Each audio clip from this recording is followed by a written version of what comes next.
When people see my name, Chamillionaire, they instantly think of money. My first song before Riding Dirty was a song called In Love With My Money, me and Paul's big single, right?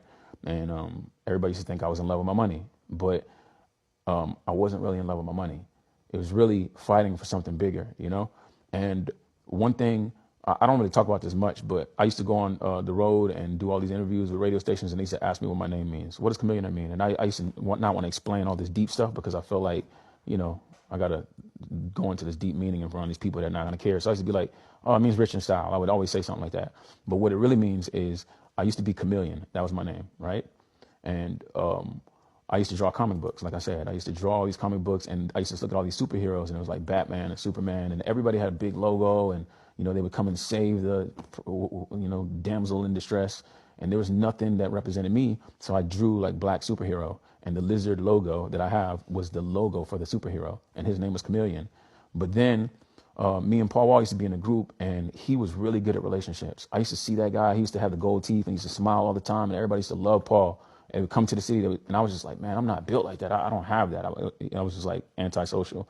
So, but one thing I had was I had the information, you know? So me and him together forced because he had the relationships, I had the information.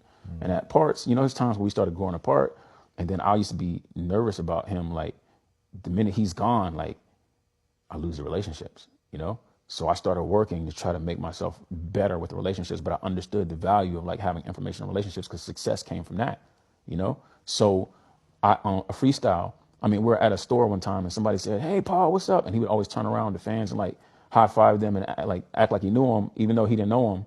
And I'd be like, man, this dude's good in relationships. They don't even know you. They used to be awkward to me. People used to, my real name's Hakeem. So they'd be like, Hakeem. And they would just say that. I would turn and it would be somebody I don't know. And I'm looking at them and they're walking up to me with their friends. And I'm just like, man, what is this? You're not even trying to build a relationship. You're just faking. And I used to hate that. So on a freestyle, I was like, my real name is Hakeem, but don't call me that you're here. I'm changing my name from Chameleon to the Chamillionaire. And that's when I changed my name to Chamillionaire, right? So nobody really knew why, but it was Chameleon was my name. I just added AIRE. That's about information and